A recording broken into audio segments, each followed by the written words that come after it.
अविनाश रजत दलाल के दिमाग से खेल गए हैं। अविनाश बहुत मेंटली स्ट्रांग हैं। आपको पता होगा कि उनको सारी बातें याद रहती हैं कि मैंने कब क्या बोला था और सामने वाले ने भी क्या बोला था। तो अविनाश की जो मेमोरी है वो बहुत ही अच्छी है।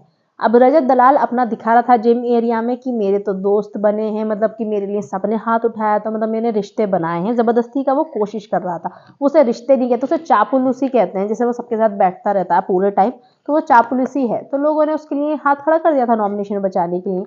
अविनाश ने वहीं पे गेम पलट दिया। अविनाश ने बोला कि अच्छा रिश्ते बनाए तुमने, तुमसे एक रिश्ता तो संभला नहीं। जो बिग बॉस में तुमने शुरू में बोला था कि ईशा मेरी बहन है, उसकी तुम बिचिंग करते हो, उसको इस घर से बाहर निकालने के लिए बोलते हो। कैसे रिश्ते हैं ये? और ये तो तुम सबके साथ में बैठते रहो, समीकरण है ये इक्वेशंस हैं। नॉर्मली इस घर की इक्वेशन है, ये कोई रिश्ते नहीं है। तो इन्हें रिश्तों में काउंट मत करो। वहां पे दिग्विजय भी था, वहां पे कशिश भी थी।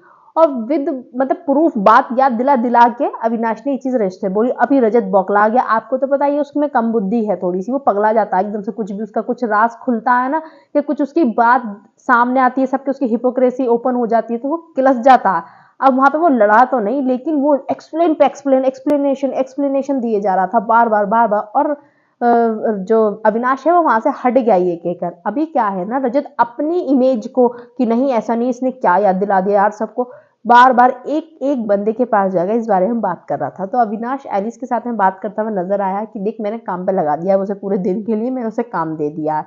और दिग्विजय को भी दिखा दिया कि तू उससे भी बड़ा मंदबुद्धि है। जो आदमी इसके इस घर में इसका कोई स्टैंड नहीं है, डबल ढोलकी है और इसका कोई रिश्ता भी नहीं है, तो तू उसको आके सपोर्ट कर रहा है, तो तू उससे भी बड़ा मंदबुद्धि है। तो उसको भी दिखा दिया कि तू एटलीस्ट अगर असिस्टेंट बनने हो तो किसी अच्छे इंसान के असिस्टेंट तो बनो, कि हाँ गेम में उसका दिमाग चल रहा है या एक्टिव है वो, लेकर रिश्ते उसके क्लियर हैं, चीजें ऐसी तो रखो। लेकिन नहीं, कि दिग्विजय के माइंड में भी वहां पे जब मैं कह रहा था तो चुप चुप दिग्विजय कंफ्यूज सा लग रहा था कि हाँ यार ये चल क्या रहा है। और जो कशिश है वो ये सोच रही है, वो मुझसे अच्छा अच्छा बन के बात करना चाह रही है, और वो ये सोच रही है कि मैं एटलीस्ट अविनाश की नजरों में तो बबली चबली बन जाऊंगी ना, अच्छी बन जाऊंगी जबरदस्ती का। और सोच रही है मैं बहुत अच्छा खेल रही हूँ, मैं बहुत फेयर खेल रही हूँ।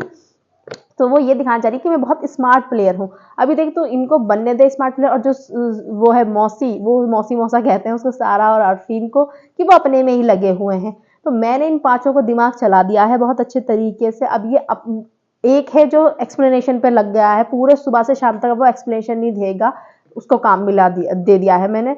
दूसरा है उसे मैंने कंफ्यूज कर दिया है, वो सोचने पे मजबूर हो चुका है कि मैं क्या करूं, वाकई में इसके तो रिश्ते ही नहीं है घर में, इसकी तो कोई इक्वेशन ही नहीं है, पूरे time much much much much बस बोलता रहता है। और कशिश जो अपने आप को ओवर स्मार्ट समझ रही थी, जो बोल रही थी कि हाँ आप फेयर हो, आप बहुत सही खेलते हो, तो मैंने सारी जो हिस्ट्री है रजत की वो खोल के रख दी उसके सामने। अभी कशिश जबरदस्ती का मेरे सामने अच्छा बनने के लिए बोली, हाँ ये बात तो आपसे मैं एग्री करती हूँ, हाँ ये बात तो मैं एग्री। जब तू मुझसे एग्री करती है तो तू बाहर से क्यों नहीं एग्री कर रही थी, घर में आती ही मुझसे क्यों एग्री कर रही है? सो अविनाश और एलिस ये बातें करते हुए नजर आ, और सच में रजत अब पागल हो जाएगा, शाम तक वो यही कर रहेगा। रजत में वाकई में उसकी सिर्फ बॉडी है, दिमाग नहीं है।